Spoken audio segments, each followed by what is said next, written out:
전 세계가 중국산 제품의 공세에 휘청이고 있습니다.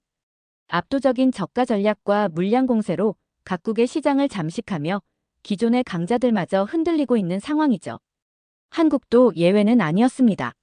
하지만 놀랍게도 한국은 중국의 저가 공세 속에서도 독특한 전략으로 자신들만의 자리를 지켜내고 있었는데요. 이를 직접 목격한 독일의 한 기업인은 한국의 방식에서 독일이 배워야 할 중요한 해답을 찾았다고 하는데요. 대체 무슨 사연인지 오늘 사연 바로 시작하겠습니다.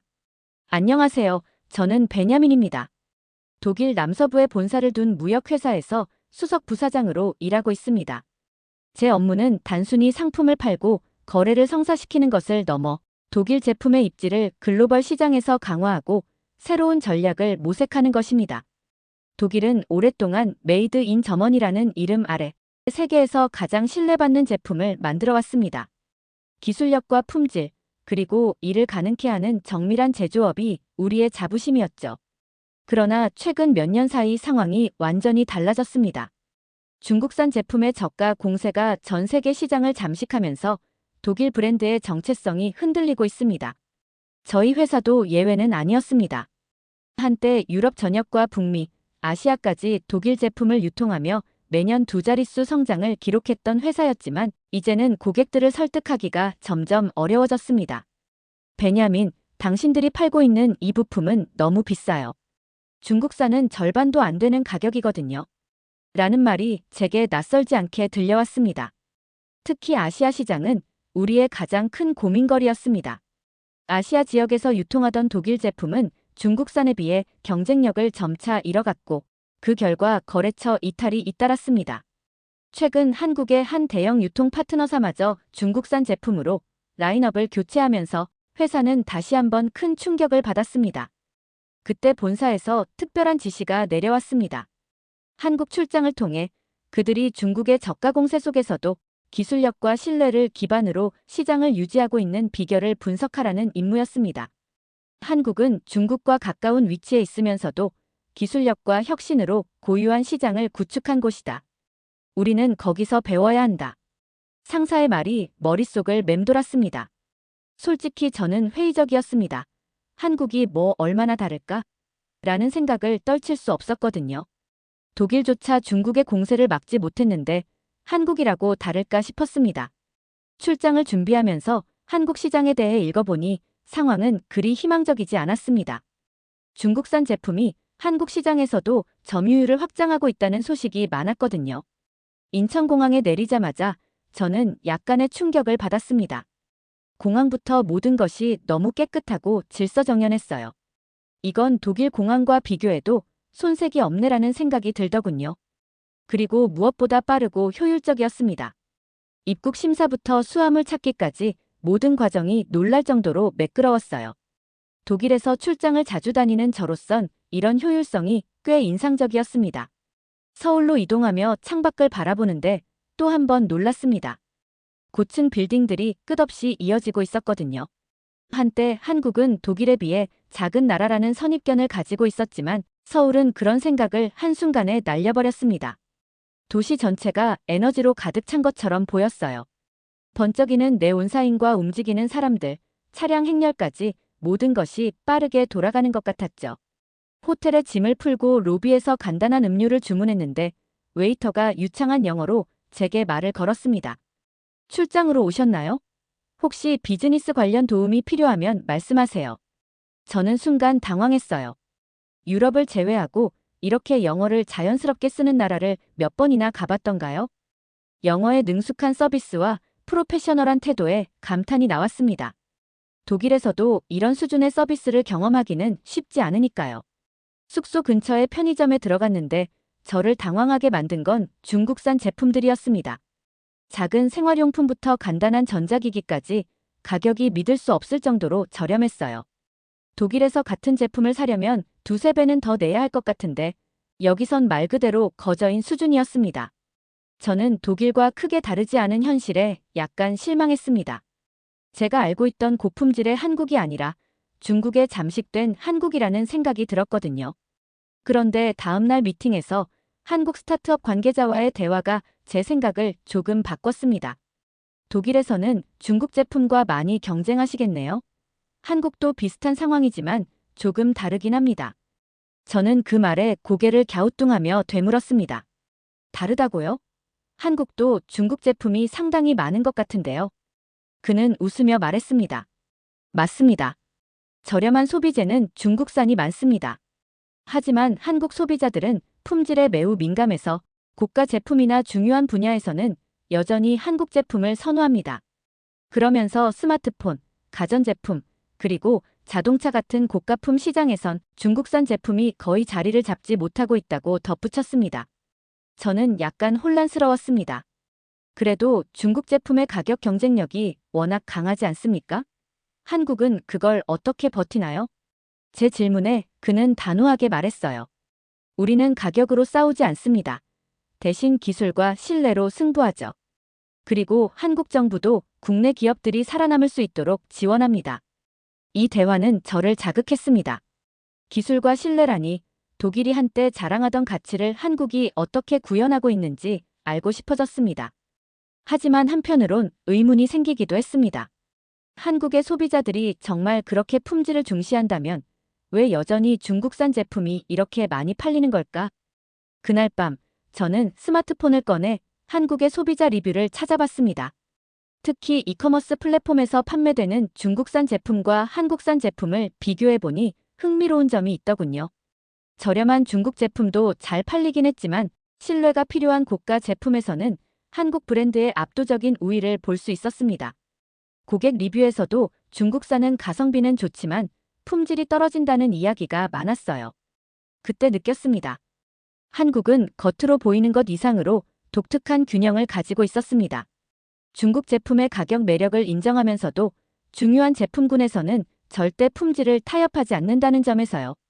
한국 소비자들의 까다로운 눈이 어떻게 국내 기업을 보호하고 있는지 조금씩 이해가 되기 시작했습니다. 다음 날 저는 회사의 요청으로 서울 창신동 문구완구 도매시장을 방문했습니다. 회사가 한국의 전통 도매시장과 소상공인들이 중국 제품 공세 속에서 어떻게 버티는지 알아보라는 임무를 준 것이었어요. 창신동은 한국에서 가장 오래되고 큰 문구완구 시장으로 한때 전국에 물건을 공급하는 중심지로 유명했다고 하더군요. 시장에 도착했을 때 저는 처음으로 그곳의 분위기에 압도되었습니다. 수십 개의 가게들이 골목을 따라 늘어서 있었지만 제가 기대했던 활기찬 모습은 어디에도 없었습니다. 주말이 아님에도 불구하고 손님은 거의 보이지 않았고 몇몇 상점은 문을 닫은 상태였습니다. 저는 문득 독일에서 한창 위기를 겪고 있는 소규모 제조업체들이 떠올랐어요. 이곳도 비슷한 운명을 맞이한 걸까 하는 생각이 들었습니다. 뭐 찾으세요? 한 상인이 물었습니다. 저는 간단히 문구류와 완구에 대해 알아보려 한다고 말했어요. 상인은 마지못해 웃으며 저를 가게 안으로 안내했죠. 그런데 진열된 제품들을 보는 순간 저는 약간 당황했습니다. 중국산 제품들이 대부분이었기 때문입니다. 이거 다 중국에서 가져오신 거예요? 제가 물었습니다. 상인은 한숨을 쉬며 고개를 끄덕였습니다. 네, 거의 다 중국에서 들여옵니다. 한국산 제품은 비싸서 팔리질 않아요. 그는 무겁게 말했습니다. 요즘 소비자들은 가격을 가장 먼저 보거든요. 그런데 중국산 제품은 저희가 직접 만드는 것보다 훨씬 싸게 들여올 수 있어요. 500원짜리 문구 하나를 한국에서 만들려면 원가만 그 이상인데 중국에서는 완제품을 그 가격에 가져올 수 있죠. 그의 말은 충격적이었지만 어쩌면 당연한 현실이었습니다. 독일에서도 비슷한 상황이 벌어지고 있었으니까요. 하지만 한 가지가 달랐습니다. 상인은 여전히 한국 제품에 대한 자부심을 가지고 있었습니다. 그는 책상 밑에서 작은 플라스틱 완구를 하나 꺼내더니 말했습니다. 이건 우리가 직접 만든 거예요. 비싸서 많이는 못 팔지만 품질만큼은 중국산과 비교할 수 없죠. 저는 그 작은 완구를 살펴보았습니다. 보기에는 단순해 보였지만 마감 처리나 내구성이 확실히 달랐습니다. 그러나 상인은 그것을 자랑스러워하면서도 우울한 표정을 지었습니다. 요즘은 이런 걸 찾는 사람이 적어요. 대부분 싼 걸 원하니까요. 하지만 이렇게라도 만들어야 저희 기술이 남아있잖아요. 그의 말을 들으며 저는 이 시장이 단순히 중국산 제품에 잠식된 곳이 아니라 저가와 품질 사이에서 줄타기하는 현장이라는 걸 깨달았습니다. 상인들은 생존을 위해 중국산 제품을 팔아야 했지만 여전히 한국 제품에 대한 신뢰와 기술을 유지하려고 애쓰고 있었습니다. 그 후 저는 시장 구석구석을 돌아다녔습니다. 몇몇 가게에서는 전통적인 한국산 제품을 강조하는 곳도 있었지만 대부분의 상점은 중국산 제품으로 가득 차 있었습니다. 저는 한 상인에게 이런 상황에서 한국 제품으로 경쟁할 방법이 있을까요? 라고 물었습니다. 그는 잠시 고민하다 대답했습니다. 사실 쉽지 않죠. 그래서 우리도 중국에서 수입해 팔 수밖에 없어요. 그런데요. 그래도 중요한 건 한국 제품을 사야 한다고 믿는 사람들이 꽤 있어요. 품질에서 확실히 다르니까요. 그날 시장에서의 경험은 독일의 상황과 한국의 상황이 겹쳐 보이는 순간이기도 했습니다. 하지만 한 가지 차이점이 있었습니다. 독일에서는 이미 중국산 제품에 거의 완전히 밀린 기업들이 많았지만 한국은 여전히 품질과 기술력으로 버티려는 의지를 유지하고 있었습니다. 시장 안에서 한국 제품을 고집하는 상인의 얼굴이 잊히지 않았습니다. 창신동에서 느낀 혼란스러운 감정을 안고 저는 다음날 미리 예약한 한국의 대표적인 이커머스 플랫폼 중 하나인 쿠팡 본사를 방문했습니다. 이번 출장의 주요 과제 중 하나는 온라인 시장에서 한국이 중국과 어떻게 경쟁하고 있는지를 분석하는 것이었죠. 독일에서도 온라인 시장은 급성장 중이었지만 중국산 제품이 빠르게 침투해 꼴머리를 앓고 있었습니다. 그래서 한국이 과연 이 문제를 어떻게 풀고 있는지 궁금했어요. 쿠팡 본사에 도착하자 회사 직원이 반갑게 저를 맞아주며 투어를 안내했습니다. 베냐민님, 쿠팡은 단순히 물건을 파는 플랫폼이 아닙니다. 우리는 소비자의 신뢰를 사고 그 신뢰를 기반으로 성장하는 기업입니다. 그녀의 첫마디는 제 호기심을 자극하기 충분했습니다. 가장 먼저 눈에 띈 건 물류 시스템이었습니다. 쿠팡의 강점은 바로 로켓 배송이라는 초고속 배송 서비스에 있다고 했습니다. 주문 후 몇 시간 안에 고객의 문 앞에 상품을 놓는 것이 목표입니다. 직원이 자랑스럽게 설명했습니다. 저도 독일에서 아마존 프라임 서비스를 써본 적이 있었지만 쿠팡의 속도는 그 이상이라고 느껴졌어요. 중국 제품들도 이 시스템에 많이 포함되나요? 제가 질문하자 그녀는 고개를 끄덕였습니다. 네, 하지만 차이가 있습니다. 쿠팡은 중국산 제품을 판매하더라도 고객의 신뢰를 훼손하지 않도록 철저히 검증된 제품만 취급합니다. 그녀는 이어서 고객 리뷰나 상품 평가가 낮은 제품은 플랫폼에서 금방 도태됩니다. 결국 고객들은 자연스럽게 한국 브랜드를 더 신뢰하게 되죠. 라고 설명했어요. 제가 실제로 쿠팡 플랫폼을 살펴보니 흥미로운 점이 하나 보였습니다. 저가형 제품 중에는 중국산이 많았지만 고급 전자제품, 가전제품, 그리고 프리미엄 카테고리에서는 한국산 제품이 압도적으로 우위를 점하고 있었습니다. 이렇게 고가 제품에서 한국 브랜드가 강세를 보이는 이유가 뭘까요? 제가 묻자 직원은 웃으며 답했습니다. 한국 소비자들은 품질을 매우 중요하게 생각합니다. 중국산이 가격 경쟁력은 뛰어나지만 품질이나 내구성에서 문제가 많다고 느끼죠. 그래서 신뢰가 필요한 고가 제품에서는 한국산 제품을 선호합니다. 쿠팡 직원은 한국 소비자들이 품질을 중시한다며 리뷰와 평가 시스템이 상품의 생존 여부를 결정짓는 중요한 요소라고 설명했습니다. 가격만으로 선택한 제품은 결국 소비자의 신뢰를 얻지 못해 자연스럽게 도태됩니다. 이 말에서 한국의 독특한 소비 문화를 엿볼 수 있었습니다. 품질 문제로 인해 환불 요청이 많았던 중국산 제품은 플랫폼에서 자연스럽게 퇴출되는 구조였죠. 이건 한국 소비자들만의 독특한 특징입니다. 가격보다는 가치를 중시하죠. 직원의 말은 다시 한번 제 고정관념을 흔들었습니다. 투어의 마지막, 저는 쿠팡의 창고를 직접 볼 수 있었습니다. 거대한 자동화 설비와 빠른 분류 시스템은 마치 하나의 살아있는 생물처럼 움직이고 있었습니다. 이게 가능했던 이유는 무엇일까요? 라는 질문에 직원은 잠시 멈췄다가 이렇게 답했습니다. 한국은 작은 나라입니다. 하지만 이 작은 시장 안에서 빠르고 효율적으로 움직여야만 살아남을 수 있었죠. 우리는 중국과 같은 초저가 전략 대신 신속성과 품질로 승부합니다. 호텔로 돌아오는 길, 저는 쿠팡 앱을 직접 다운받아 몇 가지 상품을 살펴봤습니다. 놀라웠던 건 상품 정보와 리뷰가 얼마나 투명하게 공개되어 있는지였어요.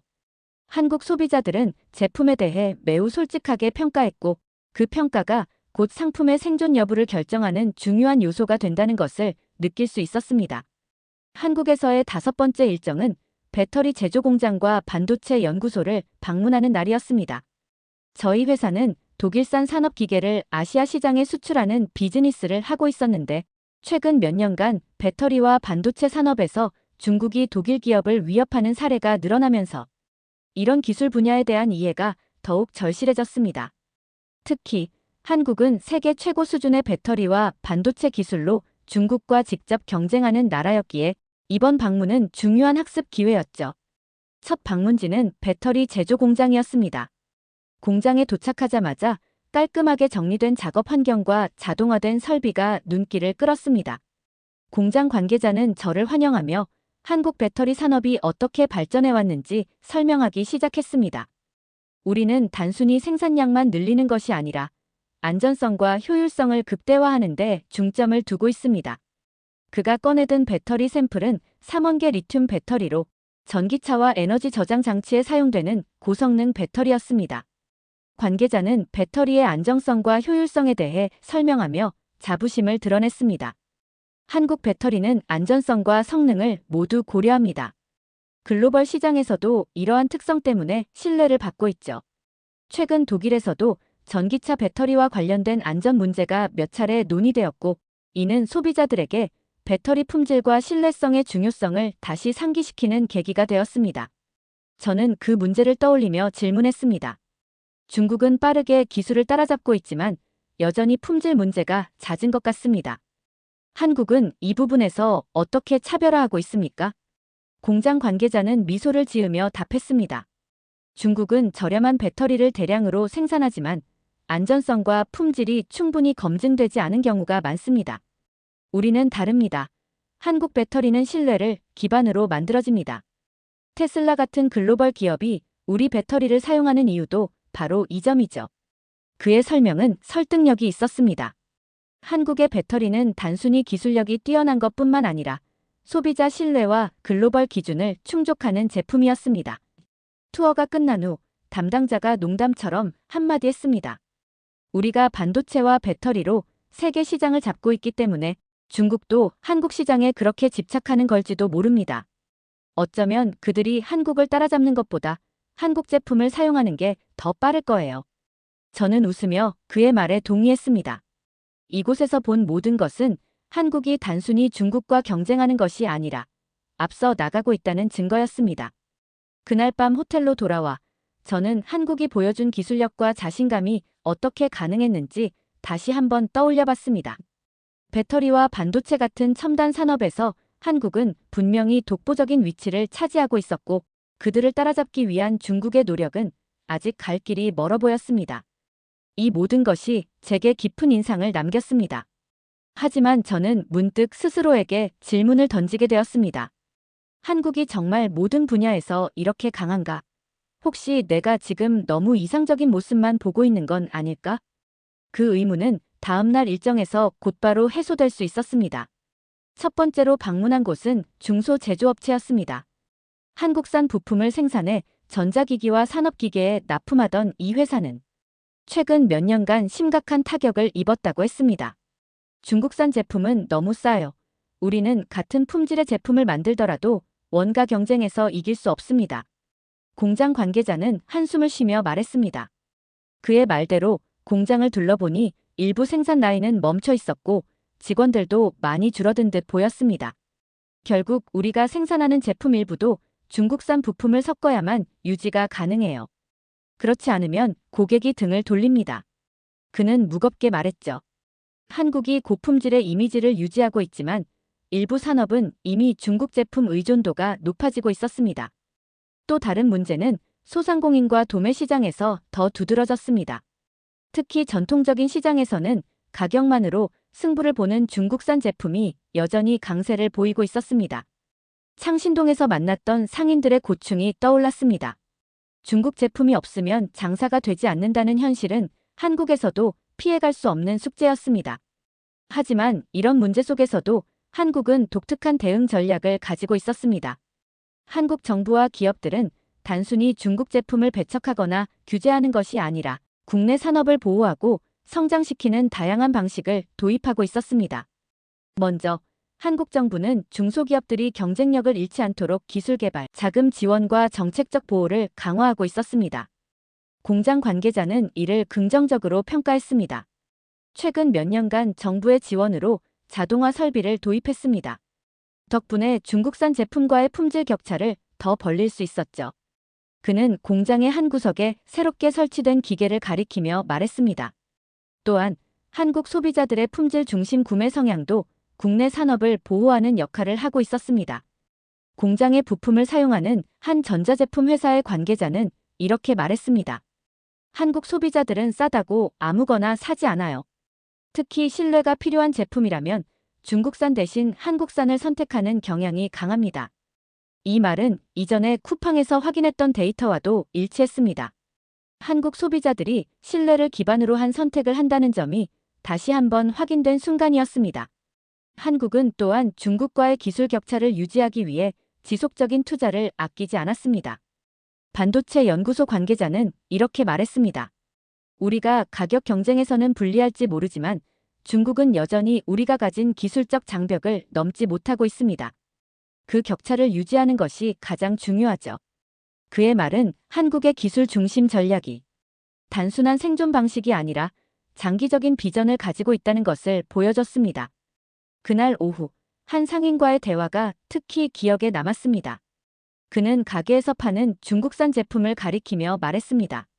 싸긴 싸죠. 그런데 보세요. 이건 몇 번 쓰면 금방 망가져요. 우리 손님들 중에는 한 번 그렇게 당하고 나면 다시는 중국산을 안 찾는 분도 많아요. 그래서 여전히 한국산 제품을 찾는 사람들이 있습니다. 한국 소비자들의 이런 태도는 결국 국내 산업을 지탱하는 중요한 힘이 되고 있었습니다. 저는 한국이 직면한 현실적인 문제들에도 불구하고 그들이 어떻게 대응하고 있는지를 곰곰이 생각해 봤습니다. 한국은 중국산 제품의 유입을 완전히 막을 수 없었습니다. 하지만 고품질 기술과 소비자 신뢰를 기반으로 한 강점을 유지하며 그들만의 방식으로 균형을 맞추고 있었습니다. 독일에서도 유사한 문제들이 있었습니다. 우리 역시 중국산 제품에 의존하는 경향이 강해지고 있었고 그로 인해 자국 산업이 위축되고 있었죠. 하지만 한국의 사례는 우리에게 중요한 교훈을 주었습니다. 단순히 가격 경쟁에 매달리지 않고 기술력과 신뢰를 통해 차별화하는 것이야말로 장기적으로 생존할 수 있는 방법이라는 점이 분명했습니다. 한국의 대응 전략은 완벽하지 않았지만 그 안에는 독일이 배워야 할 중요한 요소들이 있었습니다. 저는 스스로에게 다짐했습니다. 한국은 문제가 없는 것이 아니라 그 문제를 해결하는 방식이 독일과 다를 뿐이다. 우리도 그들의 방식을 배워야 한다. 이 깨달음은 제가 한국에서 얻은 가장 큰 수학 중 하나였습니다. 한국에서의 일정을 마무리하던 날, 저는 마지막으로 전통시장을 방문했습니다. 시장 입구부터 활기찬 분위기가 저를 반겼습니다. 거리는 음식 냄새로 가득 차 있었고 사람들이 끊임없이 오갔습니다. 저는 한 할머니가 운영하는 작은 분식 가게에 들러 간단히 전통 음식을 맛보았습니다.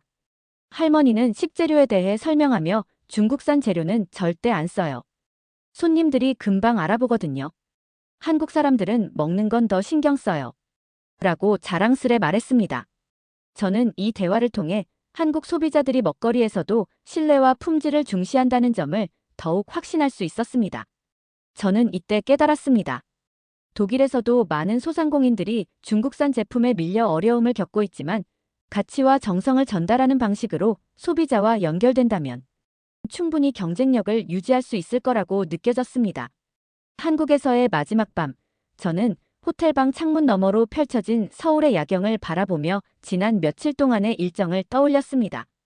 이 출장의 목적은 단순히 중국산 저가 제품의 공세 속에서 한국이 어떻게 살아남고 있는지 분석하는 것이었습니다. 하지만 제게는 그것 이상이었습니다. 한국은 단순히 버티고 있는 나라가 아니었습니다. 그들은 자신들만의 철학과 방식으로 중국과의 경쟁에서 승리하고 있는 모습을 보여주고 있었습니다. 이튿날 비행기에 오르면서 저는 독일에 돌아가면 상사와 동료들에게 어떻게 이 경험을 전달할지 고민했습니다. 제가 직접 본 한국의 사례는 단순한 참고 자료가 아니라 독일이 새롭게 방향을 잡아야 할 실질적인 해법이었습니다. 독일로 돌아오자마자 출장 보고서를 준비하기 시작했습니다.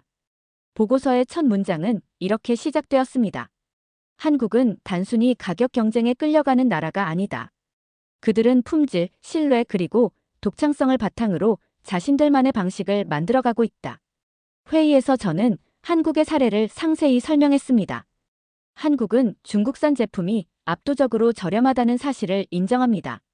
하지만 그들은 싸움의 무대를 바꾸는데 성공했습니다.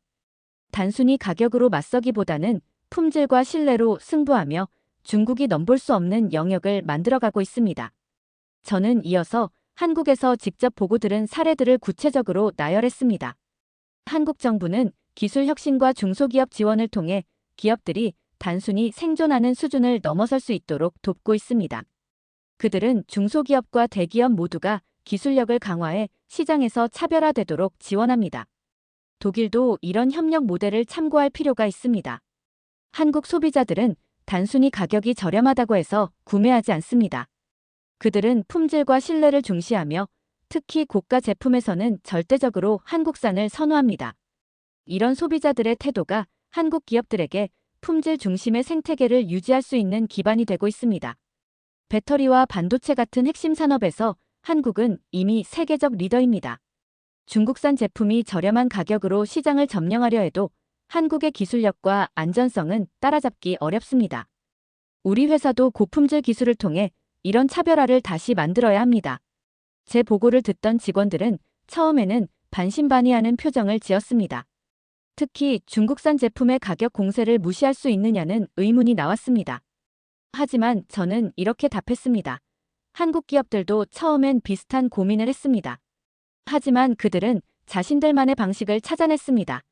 우리의 강점을 살리려면 단순히 중국산 제품과 같은 선상에서 싸우는 대신 우리만의 독창적이고 고품질의 전략으로 시장을 재편해야 합니다.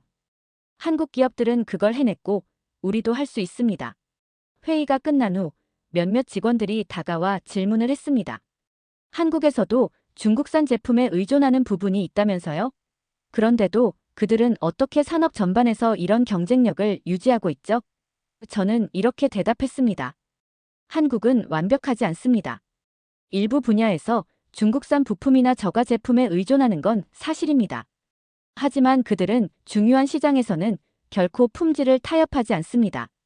배터리, 반도체, 전자제품 같은 핵심 산업에서는 독보적인 신뢰와 기술력을 유지하고 있죠. 우리 회사도 그런 우위를 만들어야 합니다. 저는 한국에서의 경험이 제게 얼마나 큰 영향을 주었는지 다시 한번 실감했습니다. 한국은 단순히 중국과 경쟁하는 것이 아니라 그들만의 방식으로 경쟁의 무대를 바꾸고 있었습니다. 그날 밤 집으로 돌아와 저는 아내에게 출장 이야기를 들려주며 이렇게 말했습니다. 이 출장은 단순한 업무가 아니었어. 한국에서의 시간은 나와 우리 회사에 커다란 교훈을 안겨줬고 앞으로 우리가 나아가야 할 방향을 깨닫게 해줬어. 우리도 한국처럼 신뢰와 품질로 승부한다면 충분히 다시 일어설 수 있을 거야. 한국에서의 일정을 통해 저는 단순히 하나의 산업 전략을 배운 것이 아니라 장기적인 비전과 철학을 깨달았습니다. 한국에서 배운 방식은 우리가 새로운 방향성을 찾는데 중요한 영감을 주었습니다. 이를 바탕으로 품질 중심의 신뢰 캠페인을 유럽 시장에서 시작하고 세부 전략을 직원들과 함께 구체화할 계획입니다. 그리고 그 여정은 제가 한국에서 배운 교훈들로부터 시작될 것입니다. 두 번째 사연 시작합니다. 한국 정부가 태국인 불법 체류자들을 대대적으로 추방하기 시작했다는 사실을 알고 한국에서 정직하게 일할 수 있는 사람들에게 기회가 왔다며 환호하는 사람들이 있습니다. 한국 사회에 기여하고 열심히 일할 수 있다며 기회를 달라고 사연을 보내왔는데요. 대체 무슨 사연일지 오늘 사연 바로 시작하겠습니다. 안녕하세요. 제 이름은 찬디마입니다. 스리랑카의 작은 마을 쿠르네갈라에서 태어나 자랐어요. 우리 마을은 눈부신 녹색의 차밭으로 둘러싸여 있고 멀리 아담스 피크산이 보이는 아름다운 곳이지만 경제적으로는 매우 어려운 곳입니다. 우리 가족은 항상 경제적으로 어려웠어요. 부모님과 여동생 둘 그리고 저까지 5식구가 낡은 집에서 살았습니다. 우리 집은 벽돌로 지어진 작은 집이었어요. 비가 오면 지붕에서 물이 새고 바람이 불면 창문이 덜컹거렸죠. 하지만 그 집은 우리에게 소중한 보금자리였습니다. 아버지는 건설 현장에서 일용직 노동자로 일하셨어요. 매일 아침 일찍 집을 나가셔서 늦은 밤에 돌아오시곤 했습니다. 어머니는 이웃집 빨래를 해주시며 조금이라도 보태려 노력하셨어요. 때로는 마을 시장에서 과일을 팔기도 하셨죠. 어릴 적부터 가족의 무거운 짐을 함께 짊어져야 한다는 책임감에 눌려 살았어요. 학교에 가는 것도 큰 특권이라고 생각했습니다. 우리 마을에서는 많은 아이들이 경제적인 이유로 학교를 다니지 못했거든요. 저는 운이 좋았다고 생각했습니다. 교복을 살 돈이 없어서 헌 옷을 고쳐 입고 다녔죠. 때로는 친구들의 놀림을 받기도 했지만 저는 개의치 않았어요. 공부할 수 있다는 것 자체가 감사했으니까요. 하지만 그런 환경 속에서도 저는 꿈을 포기하지 않았어요. 공부만이 우리 가족을 가난에서 구해줄 수 있다고 믿었습니다. 매일 밤 촛불 아래에서 공부했어요. 전기세를 아끼기 위해서였죠. 때로는 눈이 아프고 머리가 아팠지만 그래도 포기하지 않았습니다. 제가 열심히 공부해서 좋은 직장을 갖게 되면 우리 가족도 더 나은 삶을 살 수 있을 거라고 믿었거든요. 그렇게 열심히 공부한 결과 고등학교에서 우수한 성적을 거둘 수 있었습니다. 선생님들은 저에게 큰 기대를 걸었고 저 역시 대학에 가서 좋은 직장을 얻겠다는 꿈을 키웠어요. 하지만 현실은 냉혹했습니다. 대학 등록금을 마련할 수 없었어요. 부모님께서는 저를 위해 빚까지 내려고 하셨지만 그럴 수는 없었습니다. 이미 우리 가족은 너무 많은 빚을 지고 있었거든요. 결국 저는 대학 진학을 포기하고 일자리를 찾아 나섰어요. 운 좋게도 지역의 한 중소기업에 취직할 수 있었습니다. 그곳은 차를 가공하고 포장하는 회사였어요. 처음에는 기뻤어요. 이제 가족에게 도움이 될 수 있다는 생각에 가슴이 벅찼습니다. 매일 아침 일찍 일어나 회사에 갔고 열심히 일했어요. 차 잎을 선별하고 포장하는 일은 단순했지만 힘들었습니다. 하루 종일 서서 일해야 했고 손은 항상 차잎 때문에 갈색으로 물들어 있었죠. 하지만 그 기쁨도 잠시였어요. 아버지가 건설 현장에서 다치면서 더 이상 일을 하지 못하게 되셨고 제가 받는 급여로는 가족의 생활비를 충당하기에도 빠듯했습니다. 여동생들의 학비를 대기는커녕 매달 끼니를 걱정해야 했어요. 때로는 하루에 한 끼만 먹기도 했습니다. 그래도 저는 포기하지 않았어요. 언젠가는 더 나아질 거야라고 스스로를 다독이며 하루하루를 버텼습니다. 어느 날 저녁 집에 돌아와 보니 어머니가 울고 계셨어요. 동생의 학비를 마련하지 못해 학교를 보내지 못할 것 같다고 하셨습니다. 그 순간 가슴이 찢어지는 듯한 아픔을 느꼈어요.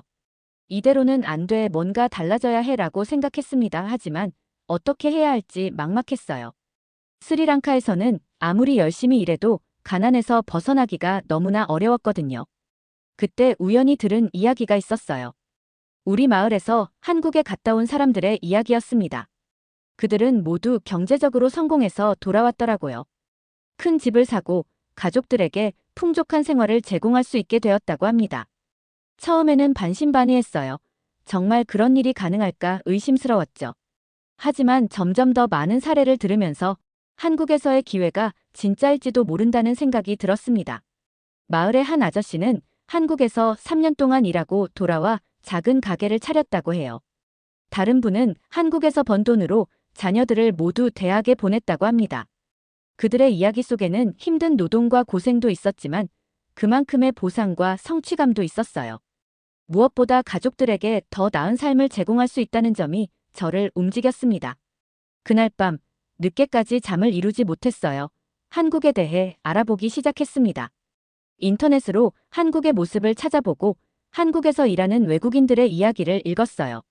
서울의 화려한 밤거리, 부산의 아름다운 해변, 제주도의 푸른 자연. 모든 것이 너무나 멋져 보였습니다. 밤새 조사를 하면서 점점 더 한국에 가고 싶다는 생각이 강해졌습니다. 그곳에 가면 우리 가족을 도울 수 있을 것 같았어요.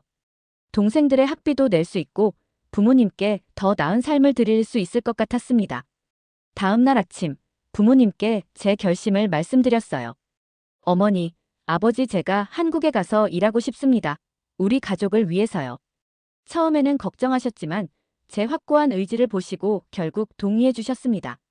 어머니는 눈물을 흘리셨고 아버지는 무거운 한숨을 내쉬셨어요.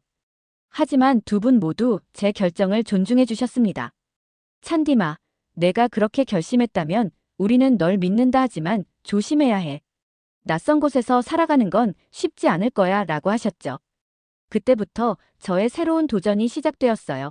한국에 가기 위한 준비를 시작했습니다. 이것이 우리 가족의 가난을 벗어날 수 있는 유일한 길이라고 믿었기에 모든 것을 걸고 도전하기로 했어요. 매일 밤 퇴근 후에는 한국어 공부에 매진했고 주말에는 한국 문화를 이해하기 위해 노력했습니다. 한국어를 배우기 시작하면서 한국 드라마를 즐겨봤어요. 처음에는 그저 공부를 위해 보기 시작했지만 점점 한국의 문화와 생활 방식에 빠져들었습니다. 드라마 속 주인공들의 삶은 제가 살던 환경과는 너무나도 달랐어요. 깨끗한 거리, 현대적인 건물들, 그리고 무엇보다 사람들의 따뜻한 정이 느껴졌습니다. 특히 기억에 남는 한 드라마가 있었어요. 가난한 시골 출신의 주인공이 서울로 올라와 열심히 일하며 성공하는 이야기였죠. 그 드라마를 보면서 나도 저렇게 될 수 있을까? 하는 생각을 자주 했습니다. 주인공의 힘든 시간들, 그리고 그를 따뜻하게 대해주는 사람들을 보며 한국에 대한 동경이 더욱 커졌어요. 한국어를 처음 배울 때는 너무 어려워서 포기하고 싶었습니다. 한글은 생소했고 발음은 더욱 어려웠죠. 하지만 한국에 가서 일할 수 있다는 꿈을 포기할 수 없었어요. 매일 밤 퇴근 후에 한국어 학원에 다녔습니다. 힘들 때마다 이건 우리 가족을 위한 거야 라고 스스로를 다독였어요.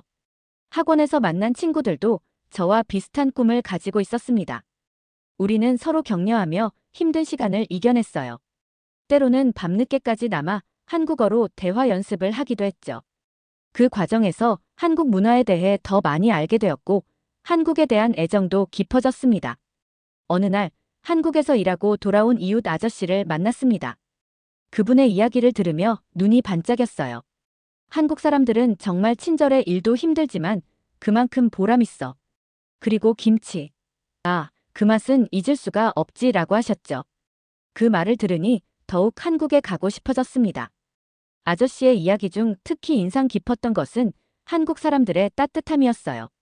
힘들 때 서로 돕고 기쁠 때 함께 기뻐하는 모습이 우리 스리랑카 사람들과 비슷하다고 하셨죠.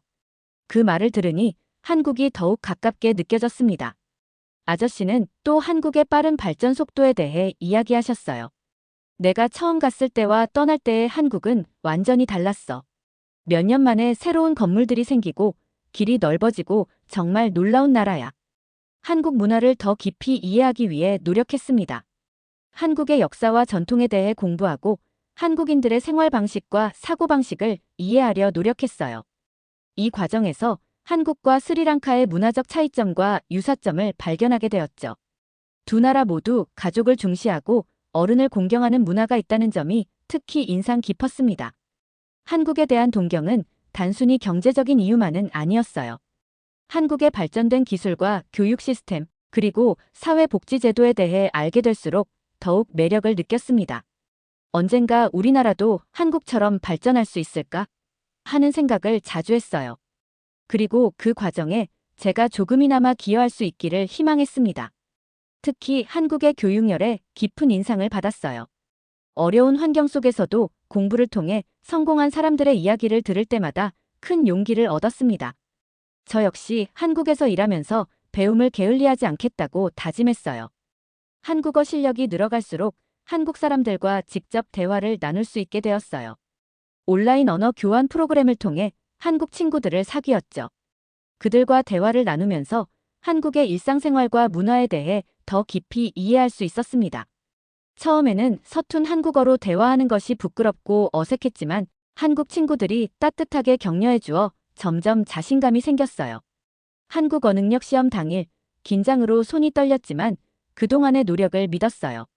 문제를 풀면서도 계속해서 할 수 있다고 자신을 다독였습니다. 시험이 끝나고 나왔을 때는 안도감과 불안감이 교차했어요. 결과를 기다리는 시간이 너무나 길게 느껴졌습니다. 드디어 결과가 나왔어요.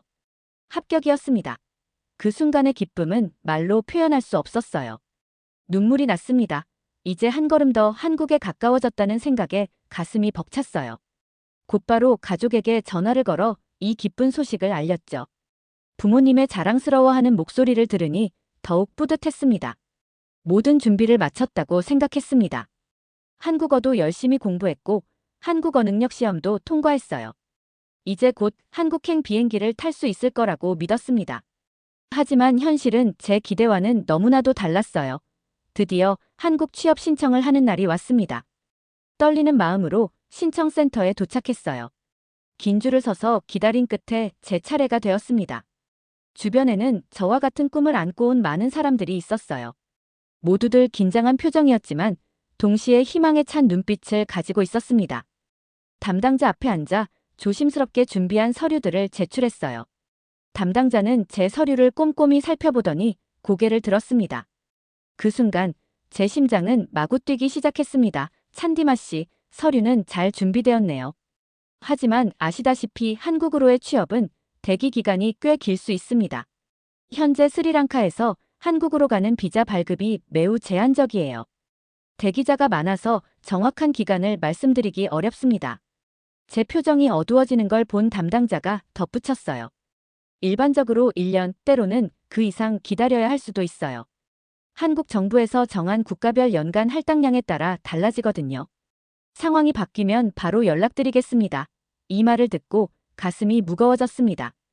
그동안 열심히 준비했는데 또 얼마나 기다려야 할지 모른다니 실망스러웠어요. 집으로 돌아오는 길, 눈물이 멈추지 않았습니다. 왜 나에게는 기회가 오지 않는 걸까? 하는 생각에 가슴이 아팠어요. 그동안 꿈꿔왔던 한국에서의 삶, 가족들에게 더 나은 미래를 선물하겠다는 약속. 모든 것이 한순간에 물거품이 된 것 같았습니다. 집에 도착해서도 한동안 멍하니 앉아 있었어요. 부모님과 동생들에게 어떻게 이 사실을 알려야 할지 막막했습니다. 그들의 실망한 표정을 상상하니 더욱 가슴이 아팠어요. 결국 그날 밤 가족들에게 사실을 말씀드렸습니다. 예상대로 모두들 실망한 기색이 역력했지만 그래도 저를 위로해 주셨어요. 찬디마, 넌 이미 많은 것을 이루었어. 한국어도 배웠고 시험도 통과했잖아. 조금 더 기다려보자. 언젠가는 꼭 기회가 올 거야. 어머니의 따뜻한 말씀에 조금은 위로가 되었지만 여전히 마음은 무거웠습니다. 하지만 저 자신을 용서할 수 없었습니다. 마치 제가 무언가 부족해서 이런 결과를 맞이한 것 같았어요. 며칠 동안 제대로 먹지도 자지도 못했습니다. 회사에 가서도 일에 집중할 수 없었어요. 동료들은 제가 왜 이렇게 우울해 보이는지 궁금해했지만 차마 사실을 말할 수 없었습니다. 그래도 포기할 수 없었습니다. 매일 밤 한국 뉴스를 찾아보며 혹시 정책이 바뀌지 않았는지 확인했어요. 한국 드라마를 보면서 언젠가는 저도 저곳에 갈 수 있을 거라고 스스로를 위로했습니다. 하지만 시간이 지날수록 그 희망은 점점 희미해져 갔어요. 어느 날 우연히 한국에서 외국인 노동자를 더 받아들인다는 뉴스를 봤어요. 가슴이 뛰었습니다. 하지만 곧 실망했죠. 그건 특정 국가에만 해당되는 내용이었고 스리랑카는 포함되지 않았어요. 그때 느낀 좌절감은 이루 말할 수 없었습니다. 한 번은 친구가 그냥 포기하고 다른 나라로 가보는 게 어때? 라고 제안했습니다. 잠시 그 말에 흔들리기도 했어요. 하지만 저는 고개를 저었죠. 아니야, 난 꼭 한국에 가고 싶어. 그곳에서의 삶을 꿈꾸며 여기까지 왔는걸. 제 마음속 깊은 곳에서는 여전히 한국에 대한 희망의 불씨가 타오르고 있었습니다. 매일 아침 일어나면 오늘은 기회가 올까? 라는 생각으로 하루를 시작했어요. 비록 날마다 실망스러운 현실에 부딪혔지만 그래도 포기하지 않았습니다. 회사에서도 더욱 열심히 일했습니다. 언젠가 한국에 가게 되면 이곳에서의 경험이 도움이 될 거라고 생각했어요. 어느 날 아침, 평소처럼 인터넷으로 한국 소식을 검색하고 있었어요. 그때 눈에 띄는 기사를 발견했습니다. 태국에서 벤코리아 운동 확산이라는 제목이었어요. 처음에는 그저 지나칠 뻔했지만 왠지 모를 불안감에 자세히 읽어보기 시작했습니다. 기사 내용은 충격적이었어요. 태국인들이 한국에서 차별을 받았다며 한국 여행을 보이콧하는 운동을 벌이고 있다는 내용이었습니다. 처음에는 믿기지 않았어요. 어떻게 그럴 수 있지? 라는 생각이 들었습니다. 지금까지 들어온 이야기들은 모두 한국의 따뜻한 환대와 좋은 근무 환경에 대한 것뿐이었거든요. 한국에 다녀온 사람들은 모두 행복했던 시간들을 이야기했습니다. 그런데 이런 일이 있다니 도대체 무슨 일이 있었던 걸까요? 궁금증이 커져갔습니다. 더 자세히 알아보고 싶어졌어요. 그래서 벤코리아 운동에 대해 깊이 조사하기 시작했습니다. 여러 기사를 읽고 관련 영상도 찾아봤어요. 소셜미디어에서는 이 운동에 대한 다양한 의견들이 오갔습니다. 처음에는 단순히 문화적 차이로 인한 오해라고 생각했습니다. 하지만 점점 더 깊이 들어갈수록 문제가 그리 간단하지 않다는 것을 깨달았어요. 태국인들의 분노에는 분명 이유가 있을 거라고 생각했습니다. 한 태국 노동자의 증언이 특히 마음에 걸렸어요. 그는 한국에서 일할 때 심한 차별과 폭언을 경험했다고 했습니다. 야근 수당도 제대로 받지 못했고 휴일도 거의 없었다고 해요. 이 이야기를 들으니 마음이 무거워졌습니다. 정말 이런 일이 있었던 걸까? 내가 알고 있던 한국은 이런 모습이 아니었는데. 동시에 혼란스러웠어요. 제가 알고 있던 한국의 모습과 너무나 달랐기 때문입니다. 한국 드라마와 영화에서 본 모습, 그리고 한국에 다녀온 사람들의 이야기와는 너무나 다른 현실이 있다는 사실에 충격을 받았습니다. 이 문제에 대해 더 깊이 알아보고 싶어졌습니다. 그래서 한국에서 일하고 있는 스리랑카 친구들에게 연락을 했어요. 그들의 경험은 어떨지 궁금했거든요. 다행히도 친구는 제 예상과는 달리 긍정적인 답변을 해주었습니다. 물론 힘든 점도 있어 하지만 대부분의 한국 사람들은 친절하고 이해심이 많아. 나를 차별한다고 느낀 적은 거의 없어. 친구의 말을 들으니 조금은 안심이 되었습니다. 그러면서도 의문이 들었어요. 왜 태국인들과 스리랑카인들의 경험이 이렇게 다른 걸까요? 혹시 국가별로 또는 일하는 분야별로 차이가 있는 걸까요? 이런 생각들이 꼬리에 꼬리를 물고 이어졌습니다. 벤코리아 운동에 대해 조사하면서 저는 예상치 못한 사실을 알게 되었습니다. 바로 태국인 불법 체류자 문제였어요. 처음에는 이 문제가 벤코리아 운동과 어떤 관련이 있는지 이해하지 못했습니다. 하지만 깊이 파고들수록 이 문제가 얼마나 복잡하고 심각한지 알게 되었어요. 한 기사에서 충격적인 내용을 접했습니다. 많은 태국인들이 한국에서 불법으로 체류하며 일부는 심지어 마약 유통과 같은 불법 행위에 연루되었다는 것이었어요. 처음 이 기사를 읽었을 때 믿기 힘들었습니다. 어떻게 이런 일이 있을 수 있지? 라는 의문이 들었어요. 더 자세히 알아보니 상황은 제가 생각했던 것보다 훨씬 복잡했습니다. 태국인들은 한국을 무비자로 입국할 수 있었는데 많은 태국인들이 처음에는 무비자로 한국에 입국했지만 체류할 수 있는 기간이 만료된 후에도 계속 체류하며 일을 하고 있었어요. 이들 중 일부는 경제적인 이유로 또 일부는 한국에서의 삶에 익숙해져서 돌아가기 싫어 불법 체류를 선택했다고 합니다. 이 사실을 알게 되자 마음이 무거워졌습니다. 한편으로는 그들의 상황이 이해가 되었어요. 저 역시 경제적인 이유로 한국행을 꿈꾸고 있으니까요. 하지만 동시에 그들의 행동이 옳지 않다는 것도 알았습니다. 법을 어기는 것은 어떤 이유로도 정당화될 수 없다고 생각했어요. 더 큰 문제는 이런 불법 체류자들 때문에 다른 외국인 노동자들까지 피해를 본다는 사실이었습니다. 한국 정부는 이러한 문제로 태국인의 입국을 강화하고 불법 체류자를 대대적으로 추방하고 있었어요. 이는 합법적으로 한국에서 일하고 싶어하는 다른 나라 사람들에게도 영향을 미쳤습니다. 이 상황을 알게 되자 복잡한 감정이 들었어요. 한편으로는 불법 체류자들에 대해 분노를 느꼈습니다. 그들 때문에 저와 같이 정직하게 한국에 가고 싶어하는 사람들이 기회가 줄어들고 있다고 생각했거든요. 그러던 중 한 한국 정부 관계자의 인터뷰를 보게 되었어요. 그는 이렇게 말했습니다. 우리는 불법 체류 문제를 해결하기 위해 노력하고 있습니다. 하지만 동시에 합법적인 외국인 노동자들에게는 더 많은 기회를 제공하려고 합니다.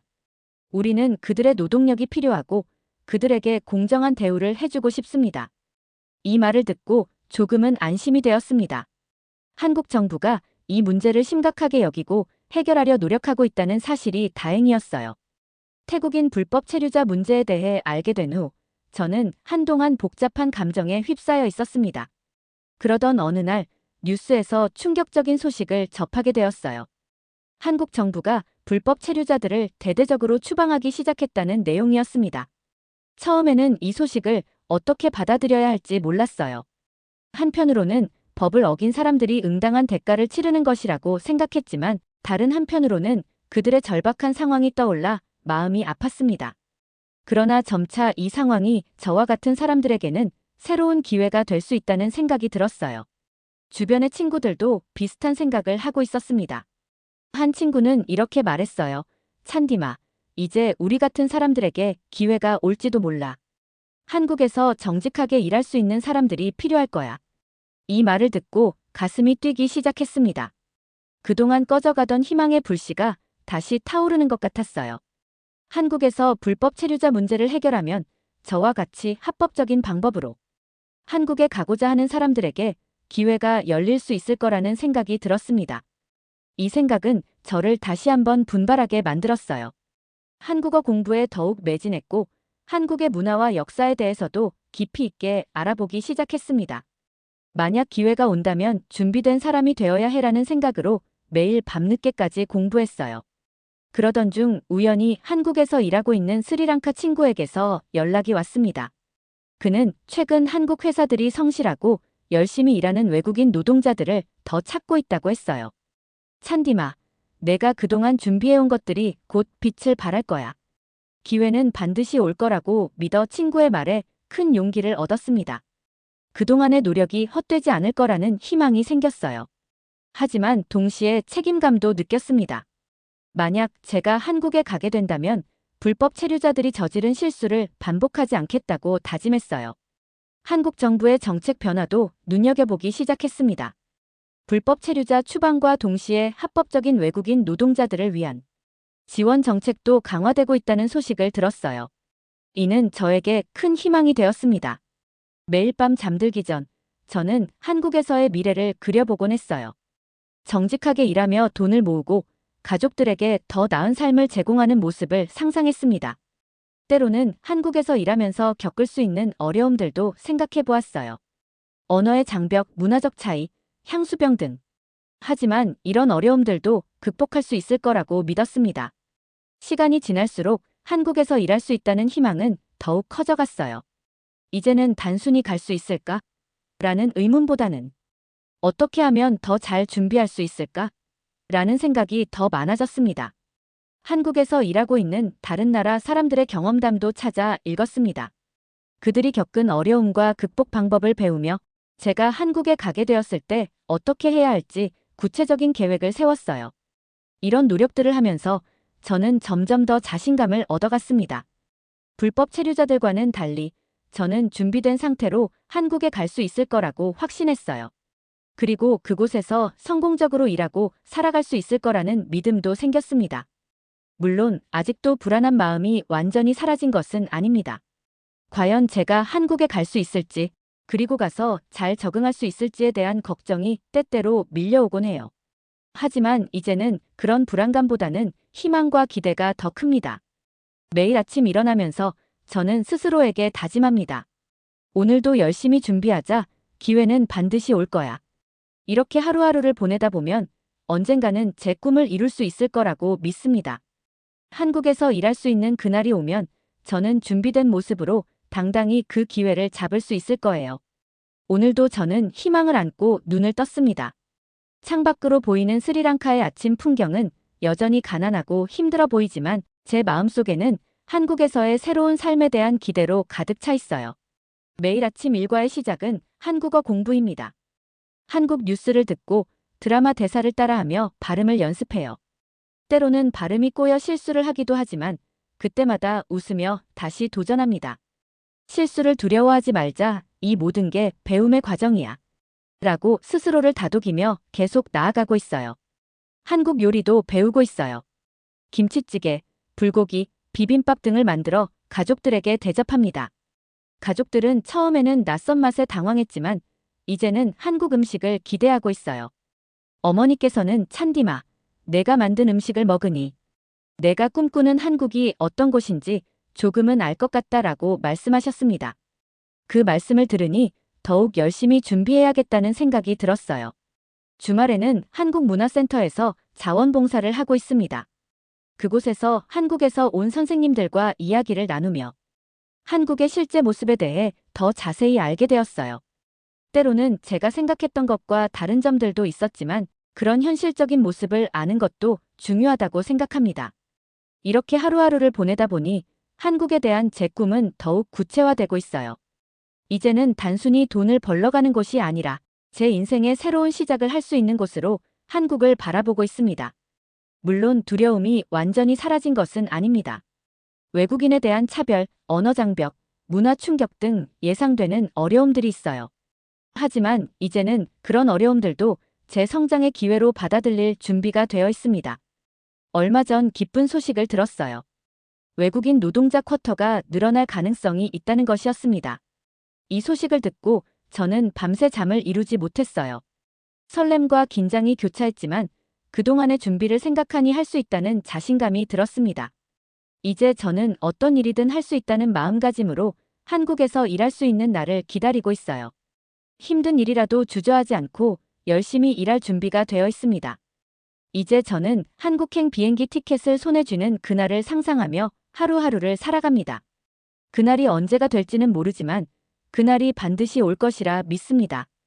그리고 그날이 오면 저는 자랑스럽게 말할 수 있을 거예요. 안녕하세요. 저는 스리랑카에서 온 찬디마입니다. 지금까지 이 날을 위해 준비해왔습니다. 이제 한국에서 새로운 삶을 시작하게 되어 정말 기쁩니다. 열심히 일하고 배우며 한국 사회에 도움이 되는 사람이 되겠습니다. 감사합니다. 오늘 사연이 재미있으셨다면 구독과 좋아요, 알림 설정까지 부탁드립니다. 더 재미있는 사연으로 돌아오겠습니다. 이상 감동탐험이었습니다.